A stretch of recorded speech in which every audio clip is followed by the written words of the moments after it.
Alright, so I'm Montel here from Triple M Enterprise, delighted to be joined once more with Johnny Clark.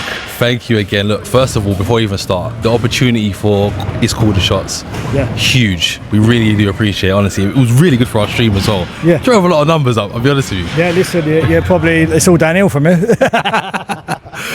Definitely not. We've got another top tier show coming up in November, just saying. There you go, mate. There you go. You keep coming. It'll work well, won't it? It's good content. And it's something different, isn't it? Something different. Nice. Something unique. And honestly, let's just talk on the show. The show itself, the undercard. Honestly, there were certain undercard fights that I thought these could have been main card fights. I don't know how you did it. No, mate, they're main events, some of them. Yeah. You know what I mean? Like small hall, they're main events on any small hall show. But like I said, with DAZN broadcasting me, with I think it's just the way I treat people as well. I get the fighters wanting to come on because any away fighter in here, you know, like most of them won.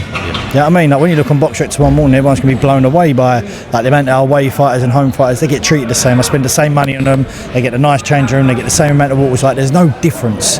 Like you're coming to me to put your career on the line and your life. No problem. Like what you see in the main event, it can be upsetting, and all his family's in there upset with him and that. I can't treat you like a piece of shit. Yeah. I can't treat you like that, and then go to bed at night. Yeah, I mean, I'll give you 10 out of 10, both sides, 110% of my love and attention, and hopefully, like the best fighter wins, rather than any dodgy decisions like trying to mess with gloves, trying to, do you know what I mean? Like trying to mess with people's heads. Oh, you're not this time, and then swapping them. Like, I've seen shows do all that. And for me, it ain't on. You know, small hall. I want a good reputation. I'll treat them like my own kids. You know what I mean? 100%. And let's get straight into, obviously we'll talk about the main event. That was an absolutely shocking fight. Like I think from where we was watching it, pretty much ringside, Tom Wenham was controlling a lot of that fight, and it looked like if he was just cruise controlled, he probably just won. He gassed himself out, in my opinion. He should have slowed down when he had him stopped and boxed. I was screaming. I don't normally scream instructions because I'm not a boxing coach. I'm a promoter. I was just thinking, no, chill.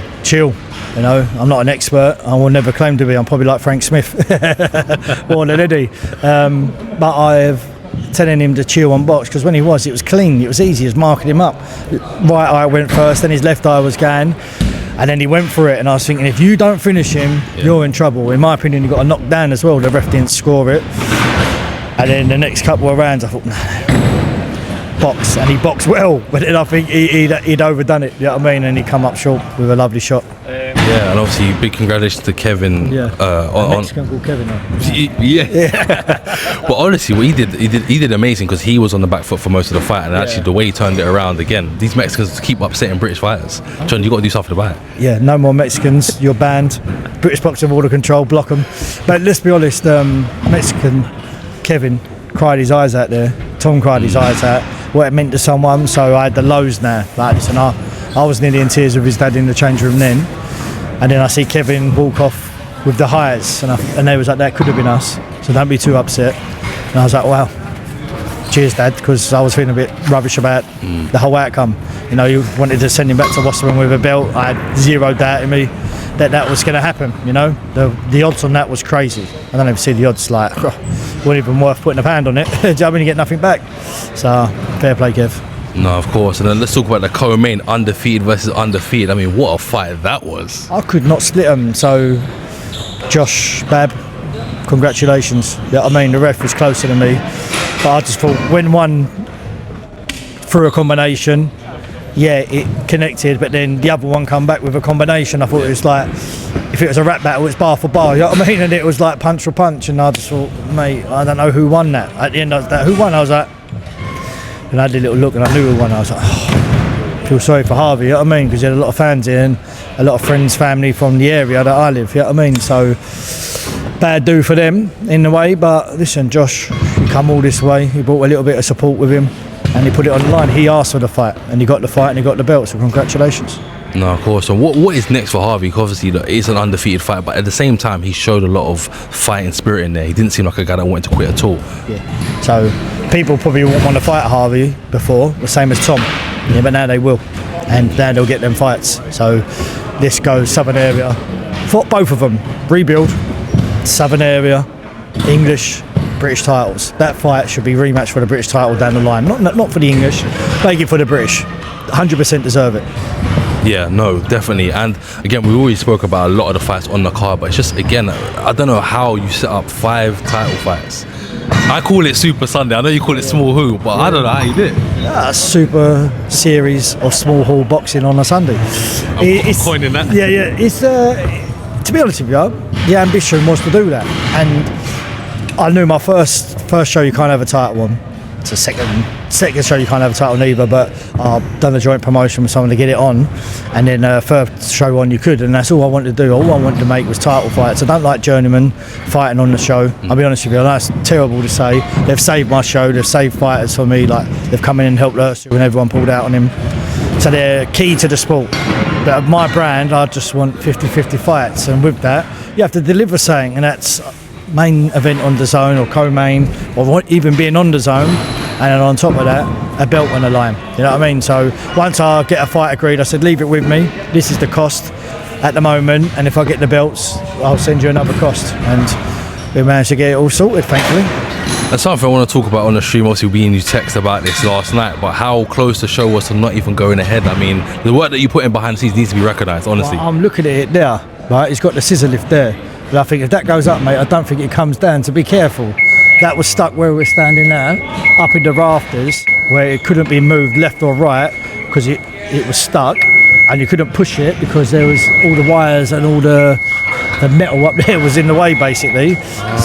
So we were, oh no, it sounds like it's a new one, by the way. So we was fucked, sorry, we was in a bad place until 5:30 yesterday. So I'd done the weigh-in, not knowing the fight was going ahead. If you see me standing with the belt, very straight-faced, until Candy and Kev had a little brawl. But if you watch the videos of me in the background, or photos of me in the background, I'm stressed, pure white, sweating, feeling sick. So I just took everyone's money, not knowing if they're going to fight. You know what I mean? But I had to push, and that's Small Hall. You get so many obstacles, you just had to keep pushing. All these here had to do the same. They had to build the set with that stuck in the air from 8 a.m. to 5:30 p.m. Crazy, bro. And you managed to get over the line, so how proud are you of the hard work that goes into it? I've never been so happy to see a ring in my life, other than my wedding ring, babe. But seeing it, you always take it for granted. You turn up, you know, this crazy man Harry's going to be setting your ring up. Look at him, you don't stop. But you know it's going to be here, you know it's going to be absolutely fine and being set up. But when you've had a big tough, where it was there, the scissor lift was there was no ring being able to be put in here. Yeah. So seeing the ring set up today, I was like, oh, what a nice feeling, because they come and done it this morning.